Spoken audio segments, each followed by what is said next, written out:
Dans cette vidéo, je vais vous présenter le menu international localisation. Alors, je vais vous présenter dans la même vidéo les 4 onglets que nous avons ici. Et cette partie-là du site va vous permettre de gérer les packs de traduction pour votre boutique. Donc par défaut, PrestaShop sera dans la langue dans laquelle vous l'avez installé, en l'occurrence en français. Mais si vous souhaitez traduire votre boutique, proposer plusieurs langages à vos clients, vous avez la possibilité de le faire en passant par le menu localisation.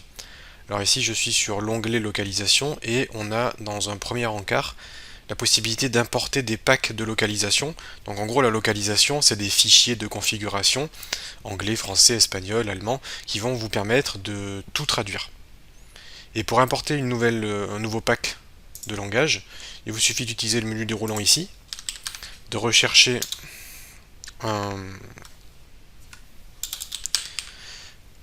une langue, comme par exemple espagnol.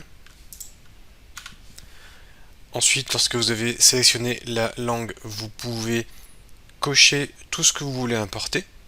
Donc les langues, les unités, par exemple en français ça sera des kilos, des centimètres, en anglais ça sera des inches, des livres.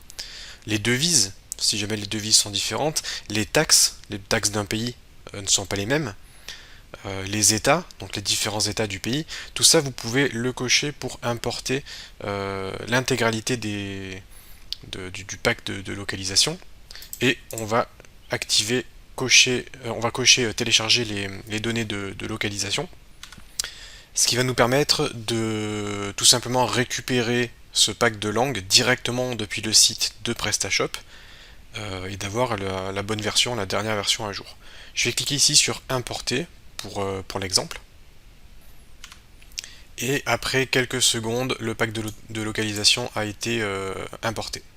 Bon voilà, maintenant on a installé l'espagnol. Je vais vous montrer dans un instant comment on va pouvoir utiliser tout ça. En dessous, vous avez les paramètres. Alors dans les paramètres, vous allez pouvoir définir les réglages et notamment la langue par défaut de votre site. Donc ici, on a le français, qui est la langue que j'avais lors de l'installation de PrestaShop, l'anglais que j'ai installé moi en dehors de la vidéo, et l'espagnol qu'on a installé ensemble à l'instant.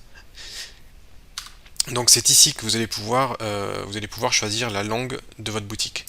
Ensuite, vous pouvez cocher la propriété définir la langue depuis le navigateur, et là PrestaShop va automatiquement regarder la langue du navigateur pour mettre automatiquement la boutique dans la même langue que le navigateur, si jamais la langue existe.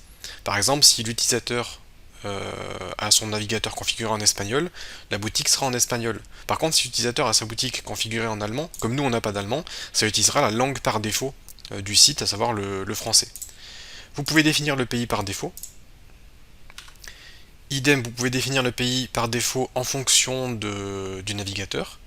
La devise par défaut, ça c'est si jamais vous utilisez plusieurs devises sur votre site web, c'est pas obligatoire, hein. Et le fuseau horaire. Ensuite, vous avez la possibilité de configurer les unités locales. Donc comme je vous l'ai dit, ça va être les kilos, les centimètres. Et pour chaque pays, on a des unités différentes. Comme je vous l'ai dit, en Angleterre, ça sera des livres et des pouces pour la mesure des colis, du poids, etc.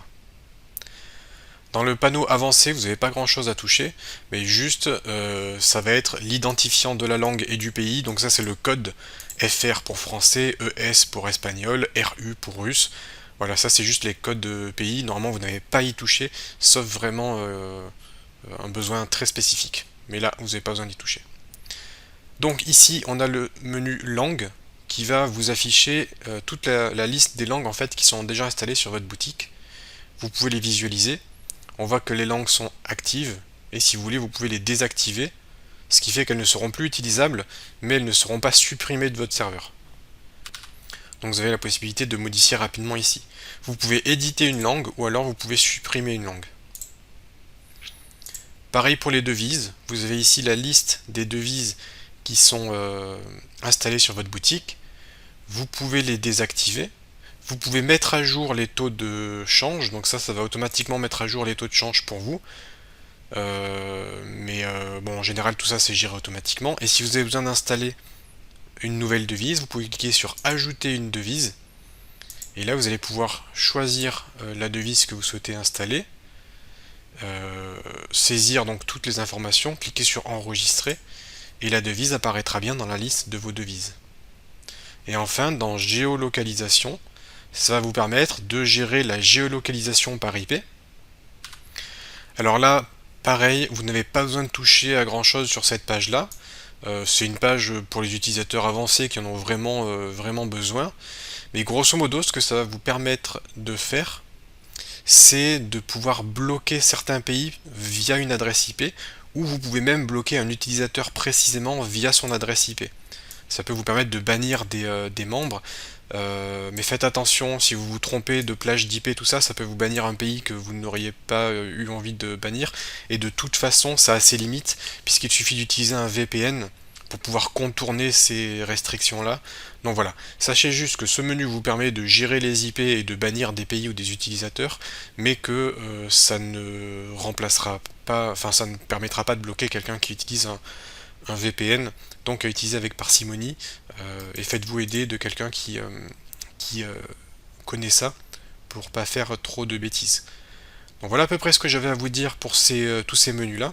L'important à retenir, c'est dans localisation ici, vous allez pouvoir importer des packs de langue, et si jamais vous travaillez avec quelqu'un qui parle espagnol par exemple, si cette personne a son propre compte utilisateur du back-office, il pourra se rendre sur son profil ici, et via le profil de l'utilisateur, on a la possibilité de choisir la langue que l'on souhaite pour le back-office, donc pour l'administration de la boutique.